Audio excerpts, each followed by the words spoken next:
Great home environment and a lot of exciting things happen at Texas Tech right now. What a great time. Soccer with a playoff win, football winning. I mean, it's a great time to be a Red Raider. We're excited about our trip to the Bahamas, especially with the competition that's there. Wake Forest is a tremendous team that played great to start the season and had Michigan on the ropes and had them beat late in that game. So we know we got our hands full, and we're excited to travel and get to spend some time together and play great opponents. Coach, how do you keep that energy alive when you travel somewhere as far away as the Bahamas? Well, we've got the Bahamas. There's farther places to go, and man, our university takes great care of us. Honestly, we've got the best travel accommodations, and I mean, we really do get the best chance to win by the way we prepare. And I'm thankful for our administration for committing so much to allowing us to travel and to get there on a charter and get right to it. So, I think the key to it though is that on these road trips to these locations where the temperature is warmer, you just got to stay hydrated. It really comes down to nutrition because you're playing 2 games in a couple days, and you got to be prepared for all of it. And it really starts with what we do before we leave and how we travel, and we're excited to go compete. And then what do you think the biggest challenge is going to be taking on Wake Forest?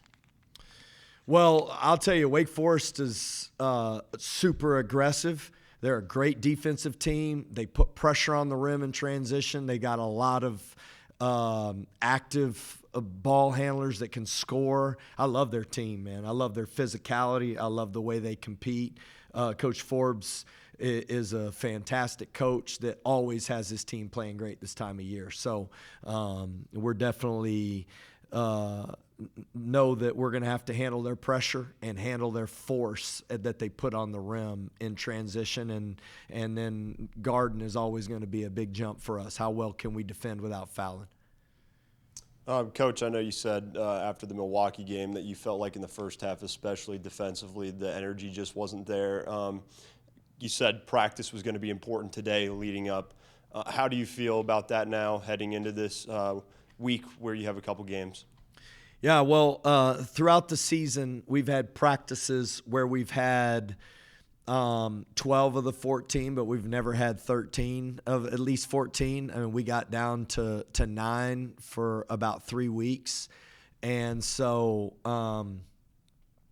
this is the first time we've had 2 back-to-back days, and Sunday and today, where we legit got after it. And we didn't try to manage the amount of time that people got. We just put everybody in it, and we played against us, and we made a big jump. And it exposed those things that when you get tired that you get to see, because that's kind of the problem is like when you get fatigued, what kind of fight through do you have? And so we finally got to the bottom of that back-to-back days, and man, it tells the story of where you need to improve without you having to get to the games to figure it out. So man, just two energetic, competitive days. I just walked in here and I walked by Buff, and Buff like, man, that's 2 competitive practices, and that's what we need is competition. And the only way you can get real competition is competing against yourselves, and we got better.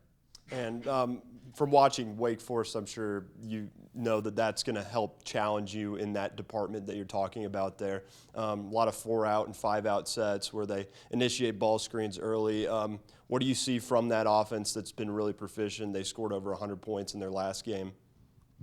Well, I think it's 2 things. One, I think it's their defense that leads to offense. That always is the early indicator, and how quickly they put pressure on the rim. They got great athletes playing on the floor, man. So one thing that jumps out at you is just how active they are defensively, and then how quickly they transition on misses and makes to putting pressure on you. And I thought, like the Sam Houston game of how attacked they were, but they've just got better athletes and better offensive scorers than what we faced in that Sam Houston game, obviously. But just their attack early is really where you got to settle in and make sure you get stops. And then they move the ball well, and then you got to keep them off the glass. I mean, it's a team, to me, that is 20 more offensive rebounds than their opponents, and that's an indicator of a team that's athletic and aggressive. Coach, on that note, Luke Bamboye in his debut in the Milwaukee game, right out of the gate, had 4 blocked shots in that game, just 3 shy of his career best at 7. Where would you say is your confidence level in rim protection going against teams in this tournament, like Wake Forest, like the challenges you were mentioning, and Purdue, who just minutes ago just moved to the number 1 spot in the poll? Well, Luke needs conditioning. That's kind of the X factor to Luke. And Luke's defensive awareness, his activity is a game changer with how he plays because he's switchable.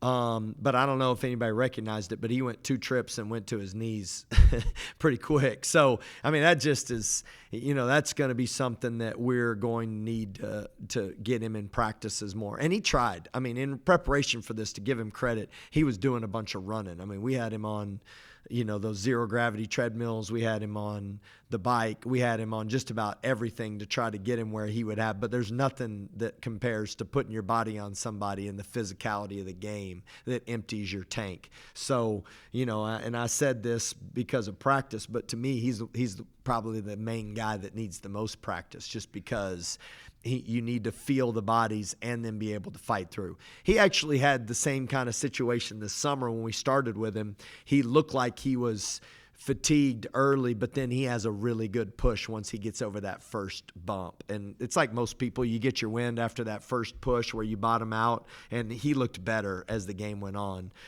So it's been awesome to see, I think, him improve. That gives our team confidence and gives him confidence that he can do it when he gets into games.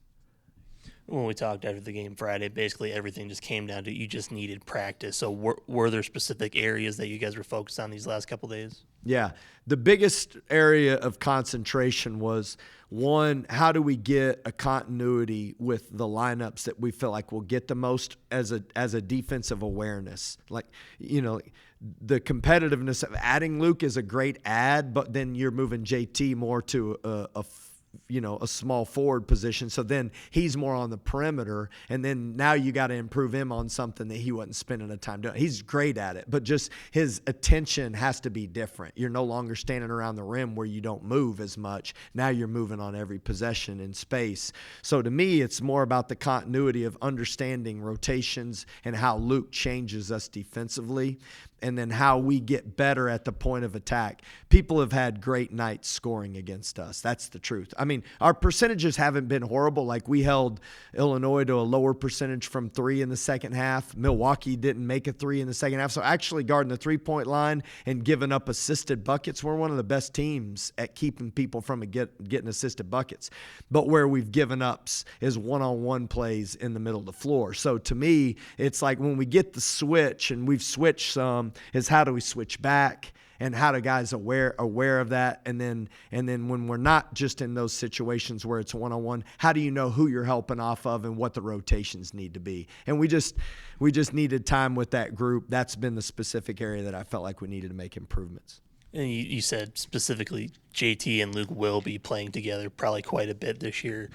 Is that something I think you had like maybe 1 or 2 spurts with them together against Milwaukee? Is that something you're going to kind of wean into a little bit here or there and then go full bore in conference, or could we see that more like this week? Yeah, I think the key to what we've done with JT actually out there playing, and we did play him with Mariel some in the scrimmages, was I think you got to have a little bit different attack when you have those 2 guys out on the floor, just because JT's so good at putting pressure on the basket. You don't just want him standing at 28 feet the entire possession playing around one guy. It's kind of like, how do you involve both of them? And really, it's the continuity of flow, not sets, because sets you can do it. But it's like, what happens when that breaks down? How do you get to the next action with those 2 guys out there to put pressure on the basket? We just didn't have enough actions. I mean, it looked horrible the other night. That's where it stalled out. It's, we broke their 3/4 court press, and then we just stalled out trying to get to a set. And really, you got to be able to play. So what we worked on is just, how do you get to the next action, and what's it going to look like when those 2 guys are together? And we were able to get 2 good days of playing those two guys in actions together where they have more continuity and flow, and you can be in attack and not be so awkward and fumbly. Thank y'all. Appreciate you being patient. Sorry about that.